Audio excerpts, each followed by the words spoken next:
Out sourcing contract ఉద్యోగం.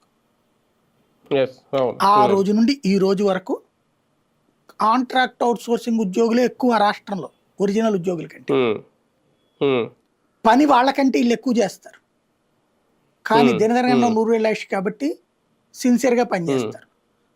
ఆ pension అర్హులైనటువంటి వాళ్ళు నిర్లక్ష్యంగా ఉంటుంది. అది బాబు గారి ఆలోచన, దానికి అనుగుణంగా నడుస్తూ వచ్చింది.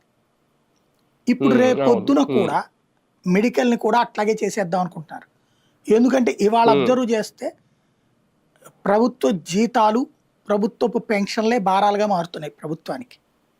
సంక్షేమ పథకాలు ఏమీ ఇవ్వలేకపోవడానికి కారణం ఏంటి అంటే ఇవే. ఇప్పుడు ఆంధ్రాలో ప్రభుత్వానికి అతిపెద్ద ఖర్చు జీతాలు, పెన్షన్లు, ఆ తర్వాతన ఇస్తున్నటువంటి ఓల్డేజ్ పెన్షన్స్.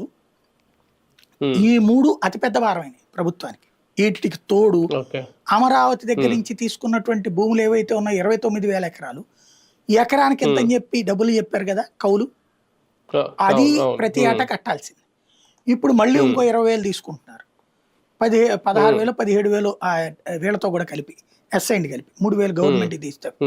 ఇప్పుడు ఆ 20,000 అంటే ఈ 29,000 ఎకరాలు, ఇదో 30, అదొక 20, 50,000 ఎకరాలకి ఎకరాకి 25,000 రూపాయలు చొప్పున అయితే డబ్బులు ఇవ్వాలిగా.